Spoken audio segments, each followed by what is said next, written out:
Hi folks, welcome to the $60 Trail 90 Project Part 5. This episode is really special to me because when I met Elsa a few weeks ago, she had been the target of severe and prolonged neglect and abuse. She was an inoperable mess of dirt and rust. I've spent the last few episodes dismantling the engine, cleaning the parts, and taking an inventory of what needed to be replaced and what could be put back into service. And today, I have the opportunity to reassemble these parts into what I hope will be a reliable and long-lasting power plant. So let's get started. So let's get this cylinder head here in the spotlight and put it together. I'll start off by installing the valves. If you recall, in the last episode, I had made an accord with this intake valve, and I hope you don't judge me too harshly for betraying its trust, but because it is old and very, very worn, and I believe at risk of being sucked up through the valve seat in the future, I went ahead and without the original intake valve's permission or knowledge, I bought a new intake valve. For $9, I thought it was worth it. So I've lapped this valve into the seat and it's ready to be installed. I'll use some grease on the old finger as an assembly lube because it will take some time for the engine oil to get to all the moving parts upon first startup, and we don't want any undue wear on an already abused engine. So I've got the grease on the valve. I'll also put a little bit on the valve guide so that when I put this in, it'll suck it all down in there with it. Intake valve in place. Now I'm going to wad up a rag and push it in the combustion chamber so that the valve doesn't easily fall out while I install the springs. I tried to keep track of which spring was the intake and which one was the exhaust, Aunt Margaret. I really did. Eeny, meeny, miny, intake. Okay. I'll put a little bit of grease here at the top of the valve stem as well and install the inner valve spring. These are high-tech, high-performance dual valve spring cylinder heads that make 5 horsepower. But horsepower per liter, it's pretty good. That's not bad. That's not bad. That's, I think, better power density than a small block Chevy, probably. And it's air-cooled anyway. So I've got the cap on there now, and hopefully I can find the little retainers. Having a toddler running around the garage when there are little parts like this on the workbench definitely puts the parts at risk of disappearing. Valve spring compressor tool. And let's see if I can make this look easy for the camera. Through the magic of video editing, you didn't have to watch my previous multiple attempts at doing this.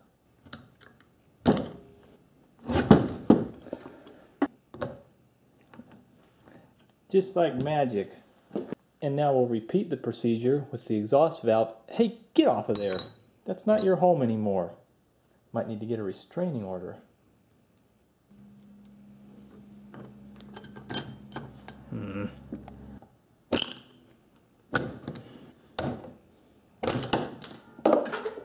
Are you kidding me? So it seems the exhaust valve does not want to play nice, so I'm just going to have to up the ante and fabricate a more legitimate valve spring compressor out of a C-clamp and the end of a garden hose.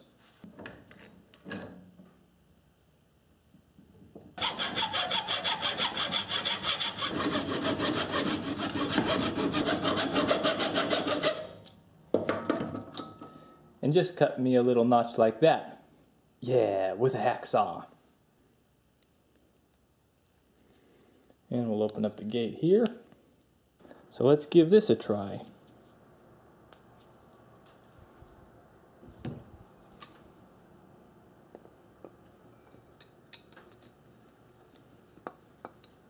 Okay, I've got that spring compressed a little bit. Hopefully that door I cut out is tall enough for me to get those retainers in there.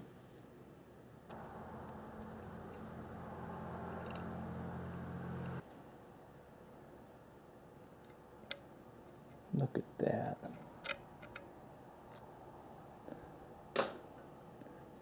So now, hopefully when I let the clamp up, everything will stay put. Oops.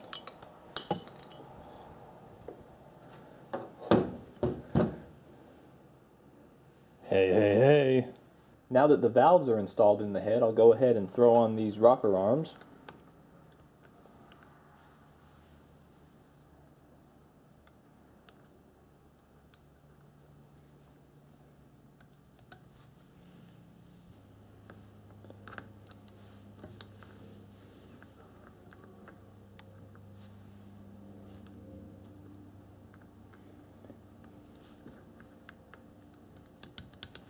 The rocker arms are installed in the head, and that's as far as I can go on assembling the head right now. So I'll go ahead and clean up this gasket mating surface on the engine, which looks to be pretty rough, and do the same on the cylinder. Then we'll go ahead and start putting things back on this motor.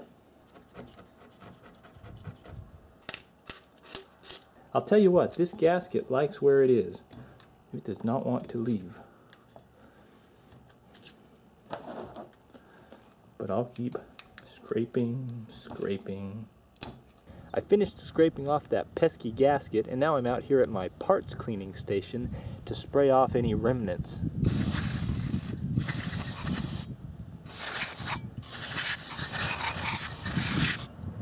Look how quick that evaporates. It's hot out here.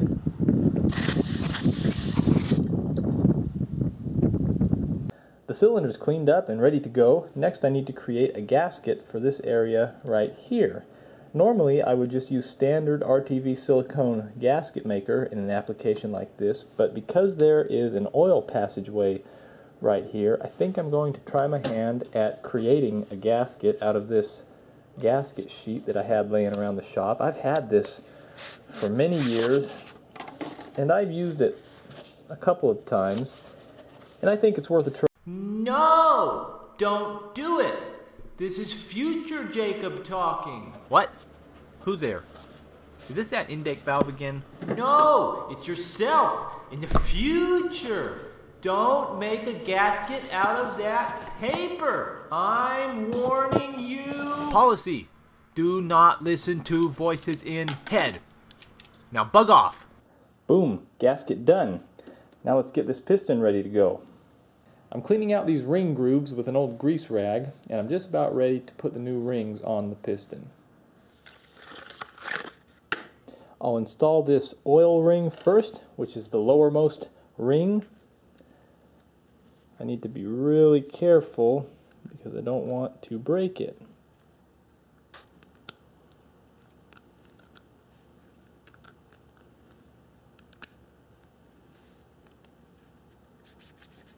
Next I'll install the lower compression ring. All resources that I've looked at say that any markings on the rings should point up toward the head.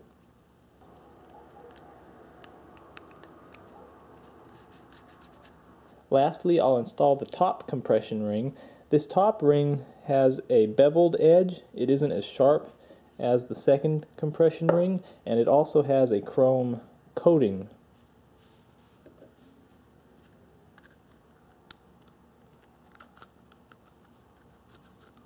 So aside from arranging the ring gaps evenly around the piston, it's ready to go. Wrist pin, the piston bone's connected to the rod bone. I think I read somewhere that it is not advisable to reuse these clips. So you have been warned. I'll tell you the truth, the idea of getting the cylinder on this engine, putting the head on, getting it buttoned up, really gives me a nice little tingly feeling. I'm going to spray the top of the piston, specifically the rings and ring grooves, with some light lubricant.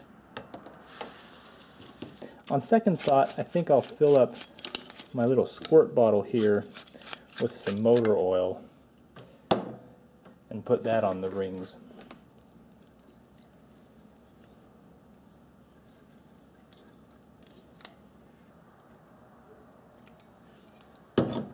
Nice oily piston and rings. That's what we're after today. I'll give the gasket mating surface a quick wipe with lacquer thinner to clean it off. And I can install my homemade gasket. Bad idea, smarty pants. As well as this O-ring, which I managed to salvage. And I'll wipe down the cylinder one last time. Hopefully this will be the last time I see the interior of this cylinder. And we'll give this a shot of oil. And before I actually install the cylinder, I need to arrange the ring gaps on these piston rings so that they are evenly spaced, not on top of one another, and also not directly above the wrist pin holes. Now, let's bring these two back together. I need to compress the piston rings as I press the cylinder onto the piston. The rings are all now compressed in the cylinder, and I'll feed this cam chain through. And now I need some triumphant orchestral music playing. That's a major step, folks. Cylinder is in place. Next, I need to make sure that the cam chain is on the cam sprocket down here at the crankshaft. Luckily for me it is, because it's quite an ordeal diving into the deep black abyss with a screwdriver and tweezers trying to get this chain around that lower sprocket. Next, I'll tuck this little cam chain roller into place. This is just the type of part that I would forget about until the engine was completely assembled, and then I would see it laying there in front of me on the workbench. Fiddlesticks, I would say. And so at high noon in the public square the king said, "On with its head. I'm going to recapitate it."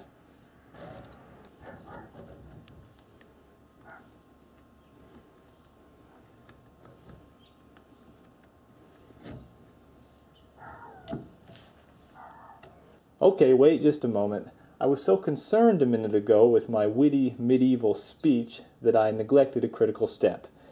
Before installing the head onto the engine, it's important to place the cam sprocket into the chain because it's too big to go into the head after the head is installed.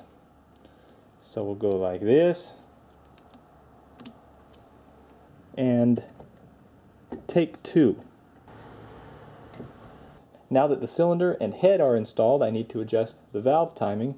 I do this by looking at the flywheel, and there is a mark that indicates top dead center. In this case, it's a little T right here, so I need to line up this mark with this pointer, like this, and when those marks are lined up, so should this little circle and this notch in the head, which, as you can see, they aren't. But that should be a simple fix. Just need to skip a few links.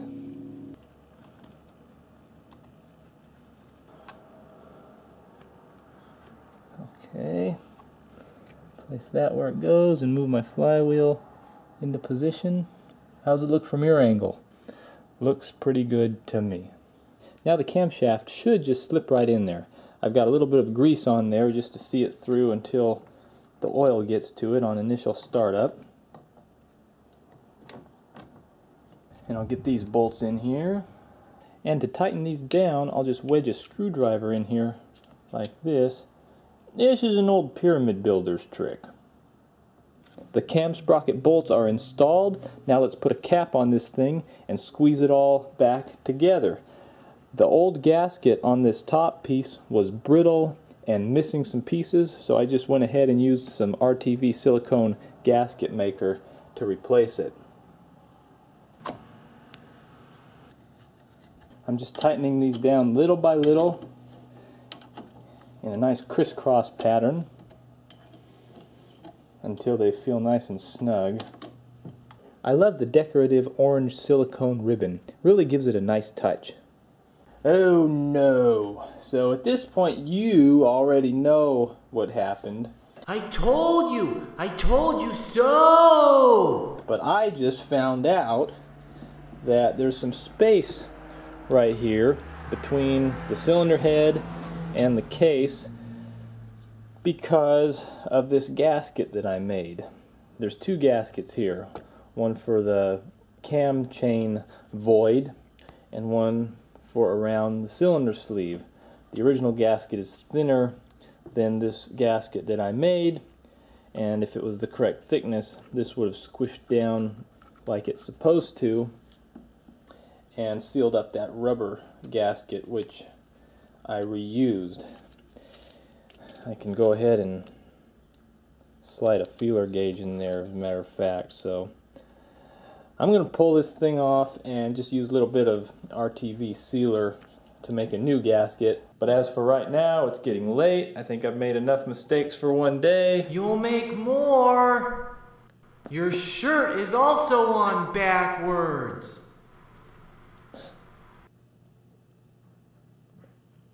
Thanks for watching.